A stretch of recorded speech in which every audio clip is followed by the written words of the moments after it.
Profesor, no se le escucha.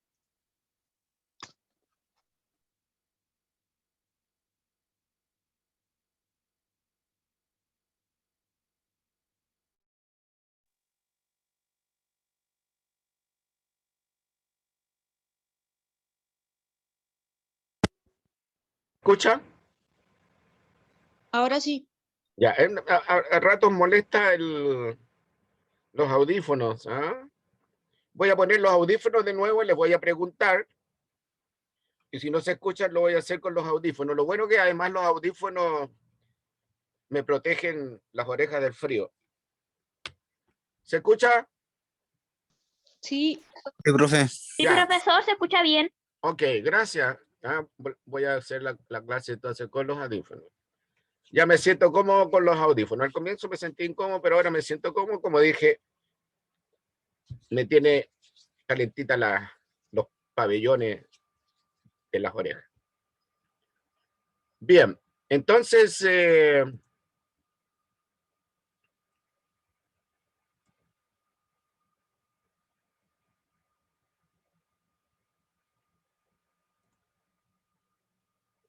le estoy mostrando la...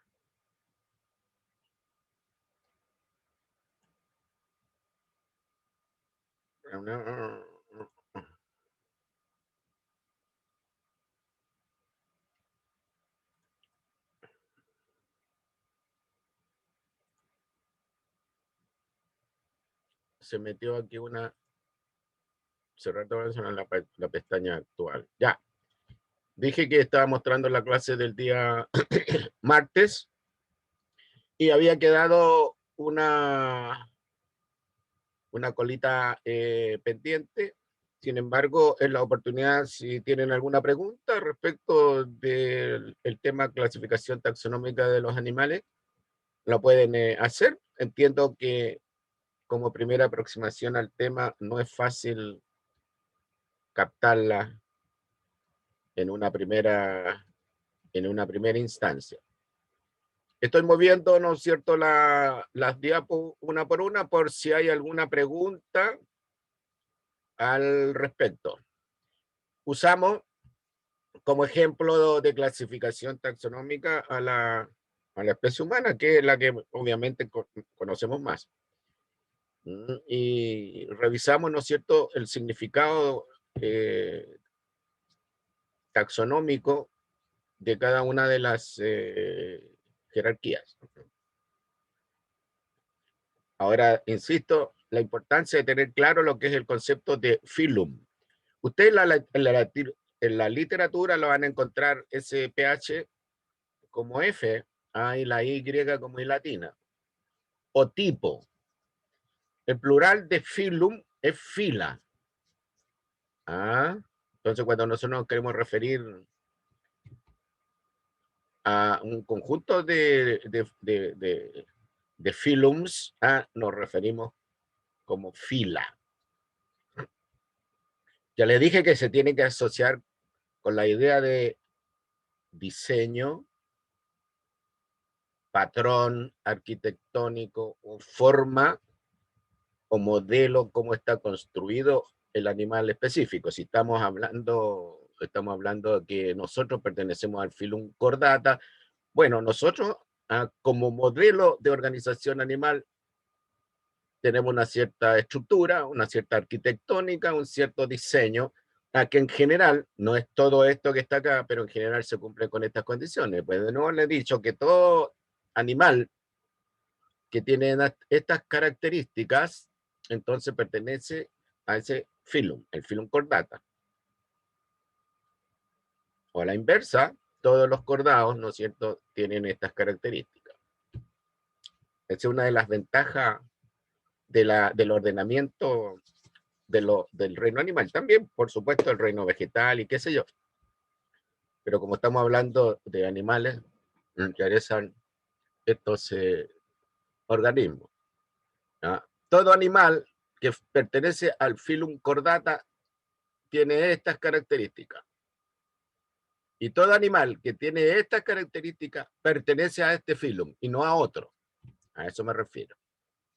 O sea, no hay dos tipos de animales que al nivel taxonómico de Phylum sean cordados y, qué sé yo, artrópodos, por ejemplo, por nombrar casos relativamente extremos. También estuvimos hablando, ¿no es cierto?, de lo que significa el nombre de la especie. El concepto de especie tiene un artículo bastante interesante, lo que significa el nombre científico de la especie, y cuando un zoólogo le da el nombre científico a un grupo de animales, bueno, ese grupo de animales queda registrado en los registros de la ciencia como existente en algún lugar del mundo. Si un grupo de animales muy específicos y alguien los encontró en el suelo de la selva africana, por ejemplo, y lo describe, bueno, antes de ese proceso de descripción no se sabía que existía esa especie. Después del proceso de inscripción se sabe que esa especie existe y entra a formar parte de los listados de especies. Si estamos hablando de la selva africana, el centro de la selva africana, bueno, y después viene una gran empresa minera y tala todo el bosque de esa zona, bueno, podemos sospechar, ¿no es cierto?, que esa especie va a desaparecer si es que no desaparece tan pronto el bosque se elimina.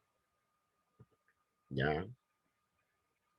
Ya le señalé que el nombre específico, ¿no es cierto?, o nombre científico, consta básicamente dos palabras. La primera palabra, género, y la segunda palabra, la especie.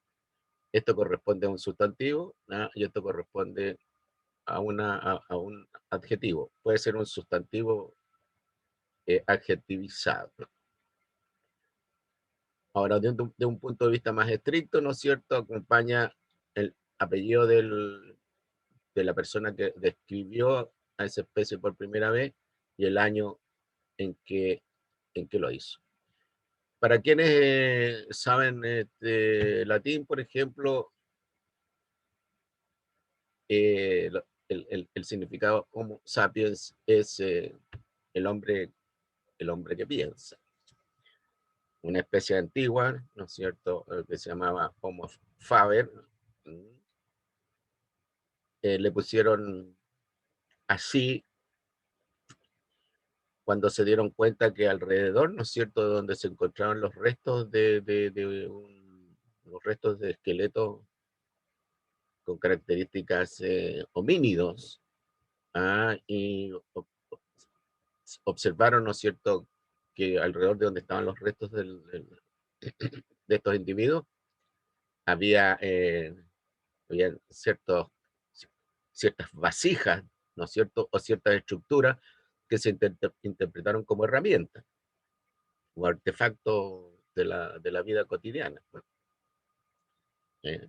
Entonces los tipos concluyeron que eso correspondía a un grupo de animales pertenecientes al género Homo. Esa es la evidencia que usaron. ¿Ya? Y como eran pocas las cosas respecto al género Homo que se estaban descubriendo, bueno, ellos se percataron que habían objetos probablemente construidos por esos sujetos y le llamaron Homo faber. Ahora bien, los restos arqueológicos que se usan generalmente son muy pocos. Una mandíbula, un, una cadera parcialmente destruida, un fémur, una tibia. ¿Ya? Muy rara vez, si es que se ha encontrado restos completos. Ahora, si se encuentran restos completos, inmediatamente la sospecha de que pueda ser un artificio, algo falso, algo montado. Porque, como digo, por lo general, los que se encuentran ya son restos muy minuciosos, muy pequeñitos de estructuras óseas respecto al ser humano. Claro, porque ya el individuo se muere, ¿no es cierto? Y después vienen los carroñeros, y los carroñeros, ¿no es cierto?, destrozan el cuerpo, reparten los huesos, etcétera. Sobre todo si estamos hablando, por ejemplo, de África. Ustedes saben que la teoría más aceptada actualmente es que el, el género Homo se originó en África, ¿ya? Todavía hay alguna discusión respecto de dónde se habría originado la especie Homo sapiens. De acuerdo a algunas teorías, ¿no es cierto? La especie Homo sapiens se generó en África, ¿ya? Y de ahí migró por el resto del mundo, y otros dicen que se habría originado en el Medio Oriente, ¿ah? Esta zona donde está ocupada actualmente por Israel, Irán, Irak, ¿ah? O bien más hacia la zona de Europa, Francia, España. Pero también han encontrado otras especies, el Homo floresiensis, por ejemplo, otra especie de Homo, que se han, restos que se han encontrado en algunas islas ah, eh, del Pacífico Oriental. Nosotros somos el Pacífico nuestro, el Pacífico del lado occidental de la cuenca del Pacífico. Y Australia, China, perdón, bueno, la costa de China, el Japón está en el Pacífico Oriental. ¿Ah? Entonces, lo único que está claro desde el punto de vista científico es que el origen del género Homo ocurrió en África. Y la gran pregunta es ¿por qué ocurrió en África? Y no en otras partes. Ahí está toda una discusión bien interesante, las teorías al respecto. Pero lo que no está claro es el origen del Homo sapiens. Hay toda una discusión. Bueno, siguiendo entonces con la revisión de la materia, hablamos del concepto de especie, ¿verdad? El concepto biológico, hicimos énfasis en el concepto biológico por la naturaleza de la unidad.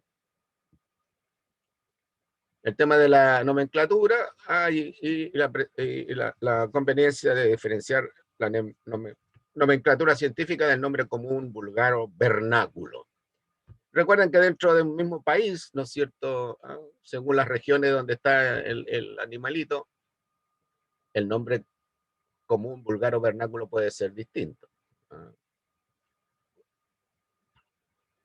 Entonces, si usted no es de ese lugar y un campesino le dice, miren, allá en esa quebrada hay tantos, si no es de ese lugar, usted no va a saber.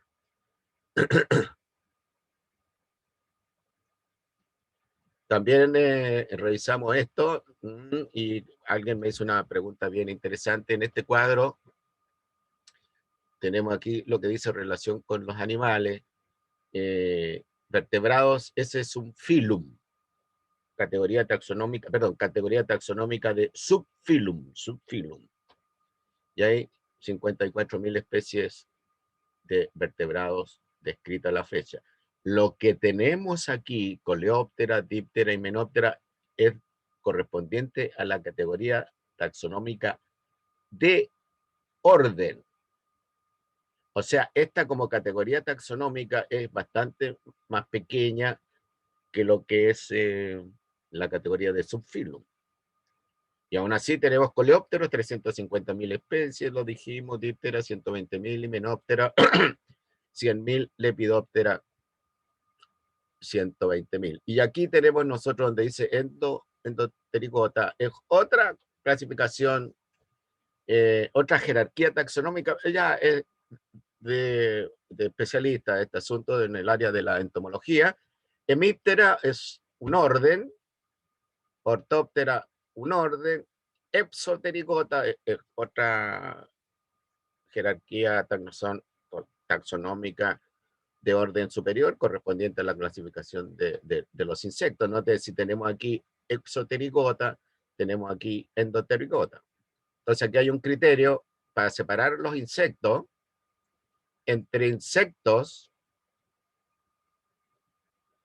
donde las alas se desarrollan externamente al cuerpo y otros insectos, Endotericota, donde las alas se desarrollan internamente. Endo. Terigota quiere decir ala. Endo, interno, exo, externo. Entonces tenemos nosotros que los lepidópteros son endoterigotas. Los himenópteros son endoterigotas. Los dípteros, endoterigotas. Los coleópteros, endoterigotas. En cambio, los ortóptera, los hemíptera, son exoterigotas. Estos órdenes que están aquí durante su desarrollo tienen larvas. Y estos bicerracos que están aquí durante su desarrollo tienen ninfas. Después arácnida, ya, esta es la clase arácnida. Y dentro de esta clase taxonómica encontramos nosotros el orden ácari, el orden ácari, donde están los ácaros y las garrapatas, el orden escorpionida, donde están los alacranes y los escorpiones, y el orden aranea, donde están las arañas, y otros órdenes de arácnidos más extraños. Aquí tenemos nosotros los crustáceos, que hay una discusión si es clase crustácea u orden crustácea, una discusión entre especialistas. Los moluscos, filum, los moluscos, y así sucesivamente.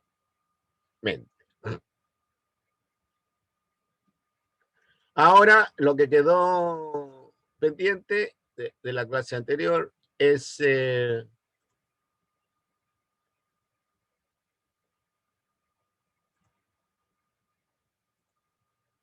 los tipos de especies. Tipos de especies.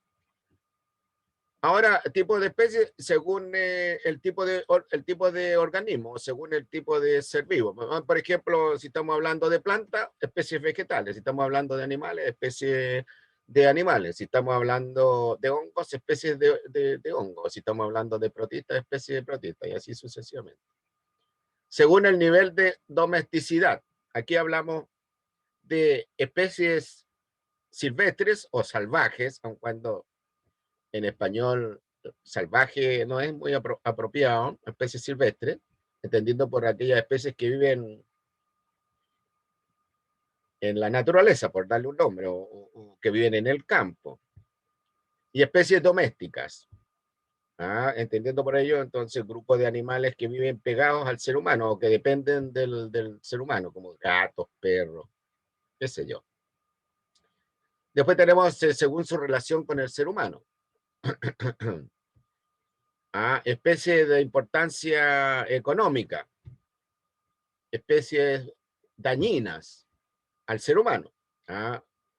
Incluso podemos hablar de especies neutras que no causan ni daño ni beneficio. Pueden estar dentro de las habitaciones del ser humano, pero están ahí. Son como inquilinos. Según su origen y distribución geográfica. Según su origen podemos hablar, ¿no es cierto?, de especies de distribución geográfica restringida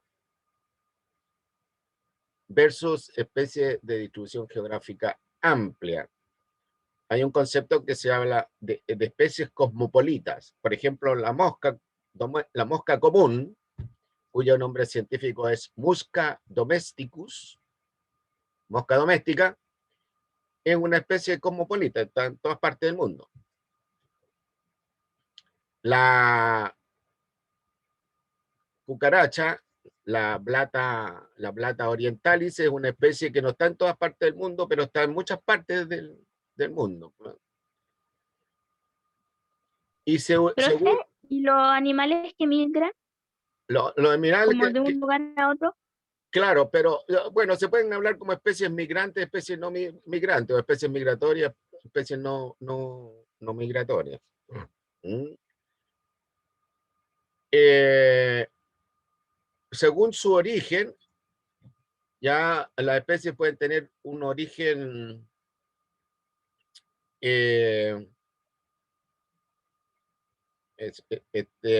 exótico. Por ejemplo, el gato para nosotros, que es una especie doméstica, pero tiene un origen exótico, se originó, según la historia, por allá por el Medio Oriente, esto y lo otro.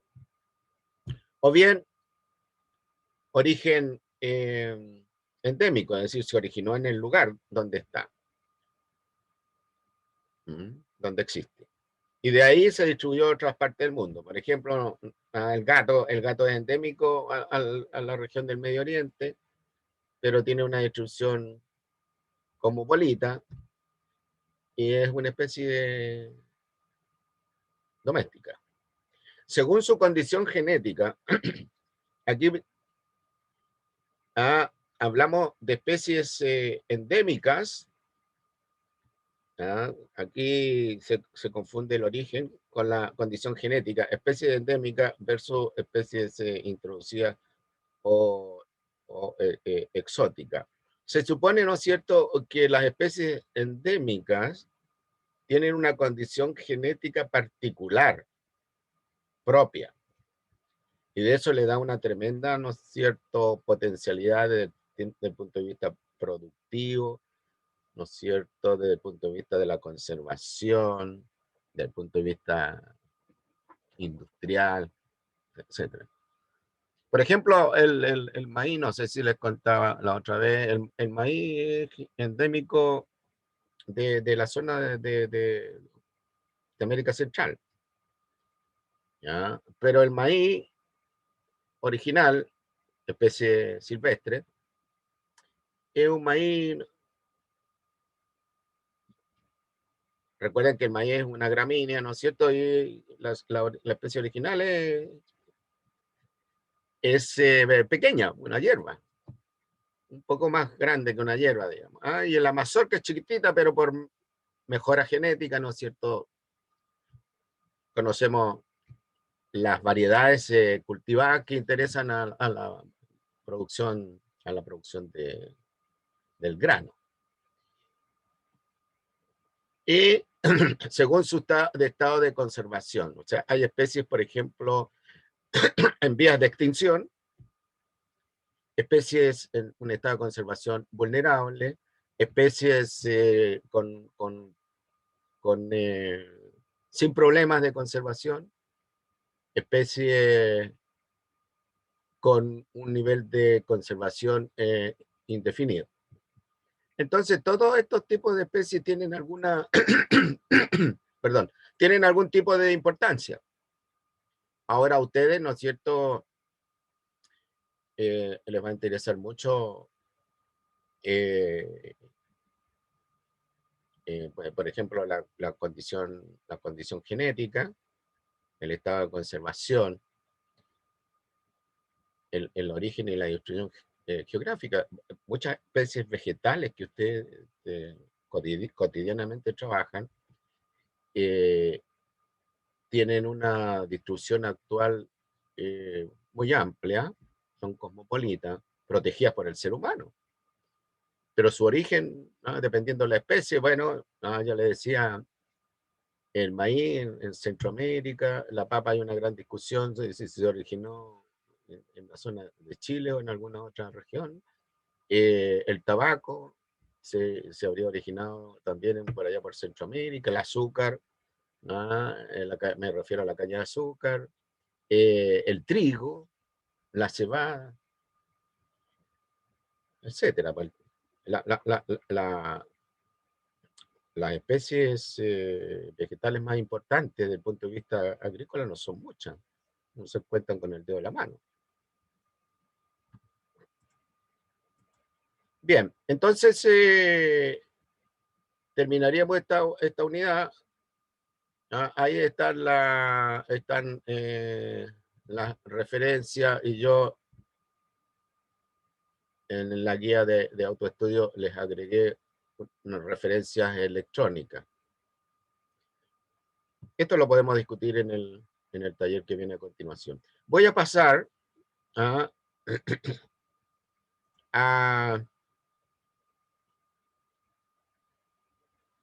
la clase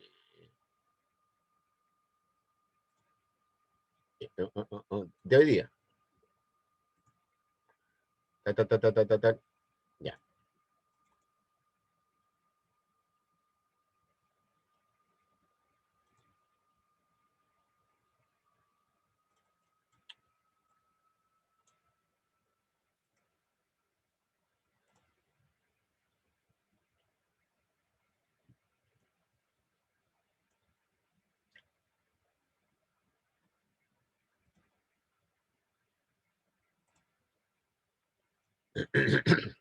Bien, entonces esta es la diapo de ustedes, perdón, de hoy día. Bueno, el tema de hoy día es la importancia de los animales para el ser humano, ¿ya? Y podemos examinar esta importancia de los animales para el ser humano, la importancia general, ¿ah?, de los animales. Y el segundo análisis, la importancia agropecuaria de los animales. Los animales, primero, los animales constituyen un recurso natural renovable. Proveen cuando se llama carne, proveen leche, proveen cuero, etc. Es un recurso natural renovable. ¿Quiénes son los que proveen qué tipo de especies? Bueno, principalmente las especies domésticas. Algunas especies silvestres, qué sé yo, pero el foco recurso natural renovable está en las cabras, está en las ovejas, está en el trigo, ¿no es cierto? Está en el maíz. Otra importancia de los animales son reguladores biológicos. ¿Qué significa reguladores biológicos? Significa que regulan el flujo de la energía y el ciclaje de la materia en los ecosistemas. ¿Ah? Aquí el principal grupo de animales son los animales silvestres. Las especies de animales silvestres, que son reguladores biológicos. Y aquí los reguladores biológicos no necesariamente son especies de animales grandes o medianamente grandes, como lo es como podría ser un ratón, sino que son animales más bien pequeños, como hormigas, como en general insectos. Piensen ustedes en los polinizadores, regulador biológico. Ahora los animales también son competidores, destructores, depreciador de recursos, bienes y productos de interés al ser humano. Pero también los animales son competidores con otros animales, ya en relación a ciertas funciones. Como regulador biológico, por ejemplo, piensen en el depredador respecto de la presa. Bueno, los animales también son agentes de enfermedades, daños y molestias. Por lo tanto, los animales transmiten agentes de enfermedad al ser humano, son transmisores de enfermedad al ser humano, causan daño a la estructura del ser humano, causan molestias al ser humano.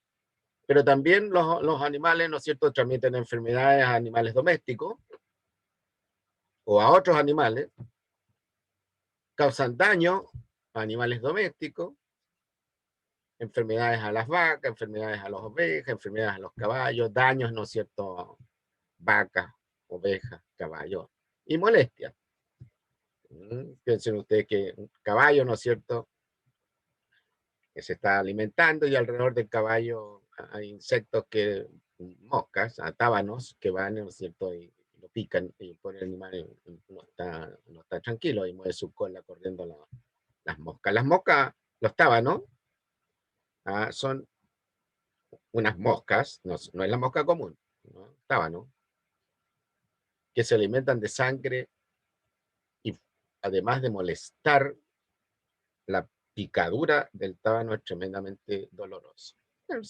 La clase de entomología le van a entrar Le van a entregar más detalles. Después los animales son vectores. ¿Qué significa? ¿No es cierto? Acarrean bicharraco de un organismo enfermo hacia un organismo sano. Y en este acarreo pueden transmitir, ¿no es cierto?, bacterias, pueden transmitir hongos, pueden transmitir virus. Otra importancia general de los animales que son patrimonio natural y significado cultural. Por ejemplo, para nosotros el cóndor tiene un tremendo significado cultural. Chile, Perú, Bolivia y Ecuador se autodefinen como países con cultura andina. Y un elemento importante de la cultura andina son los cóndores, los auquénidos, o sea, las vicuñas, los guanacos y este tipo de animal. Recuerden que nosotros tenemos en el escudo nacional, ¿no es cierto?, el cóndor por un lado y el huemul por otro.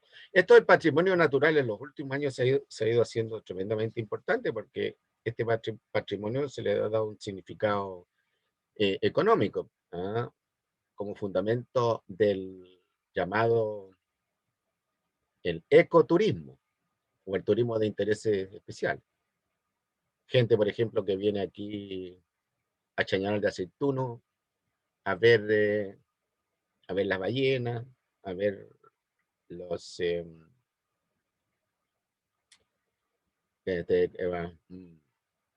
los delfines, etcétera, y la gente se emociona y los quiere, puede dar plata para su protección, y después de ese tour por Chañaral de Aceituno, por la bahía, bueno, la gente llega con hambre y se va a comer un rico caldillo de congrio, etc. Después goce estético y lúdico, tanto muchos animales como los insectos sirven para que la gente los coleccione, ¿verdad? Las conchas de molusco, que la gente las coleccione, goce y aprenda, ¿no es cierto?, sobre los moluscos, o aprenda sobre los insectos. Recuerden, ¿no es cierto?, que los perros, los gatos, ayudan a que la gente, animales domésticos en general, ayuden a que la gente, sobre todo los niños, jueguen, se sienten acompañados, adquieran confianza. Hay algunas terapias con caballos para niños con problemas ya de desarrollo mental, terapias con caballo, terapias con delfines. Tal así que la recomendación cuando se tienen niños es que uno les compre un regalón, una mascota, ya sea un conejo, ya sea un gatito, ya sea un perrito, para que los niños... y para qué decir animales que son compañía de gente, sobre todo gente sola, que ayudan a bajar los niveles de ansiedad y como digo, sirven de compañía a las personas solas. Ahora, ¿cuáles son la importancia de los animales a la agricultura? Veamos aquí mejor importancia de los animales. Importancia agropecuaria. ¿Qué quiere decir importancia agropecuaria? Importancia, ¿no es cierto?, tanto a la agricultura como a los animales domésticos de interés productivo. De importancia agropecuaria tenemos los animales del filum Platelmintos, como por ejemplo las tenias y las fasciolas. Animales del filum Nematoda, importancia pecuaria e importancia agrícola, como por ejemplo los nematodos que atacan a las raíces, los ascaris que no atacan a nosotros, las triquinas que no atacan a nosotros, etc. Filum molusco, importancia pecuaria, porque estos son huéspedes intermediarios de una especie de fasciola, y bueno, agrícola, porque hay algunas especies de caracoles, las babosas y el caracol de jardín, que dañan a las plantas en condiciones de invernadero. De los artrópodos, bueno, de importancia pecuaria, importancia agrícola. Y ahí dentro de los artrópodos tenemos los insectos, los ácaros, las garrapatas. Los cordados ahora, bueno, a las aves, importancia agrícola. Y ahí tenemos los pájaros, ¿no es cierto?, que se alimentan de granos, que se alimentan de frutos, entre ellos los pericos, las palomas, los tordos. Ahora, algunas aves también tienen importancia zoonótica.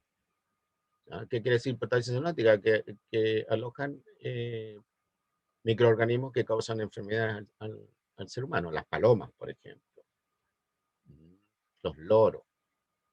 Después, algo que está muy de moda con el tema del COVID, que es los murciélagos. ¿Ya? Importancia pecuaria. Transmiten enfermedades, ¿no es cierto?, agentes patógenos a los animales domésticos, a los animales silvestres, qué sé yo. Pero también algunos pueden alterar la polinización de algunas especies de plantas de importancia agrícola. Pero desde ese punto de vista, los murciélagos que participan en la polinización se consideran beneficiosos. Después tenemos dentro de los roedores, las ratas, las ratitas, los ratones, los guarenes, que tienen importancia agrícola, importancia pecuaria. Agrícola porque se alimentan de frutos, ¿no es cierto?, de semillas, de grano. Y pecuaria porque participan en enfermedades de corte zoonótico. El grupo de los lagomorfa, donde tenemos nosotros los conejos, las liebres, importancia agrícola, liebre y conejo. Y bueno, los carnívoros, importancia pecuaria porque alojan agentes patógenos que pueden afectar animales domésticos, animales de importancia económica. Y ahí tenemos nosotros los perros y los gatos. Ahora, algunos ejemplos de bicharraco. Ese que es un nemátodo.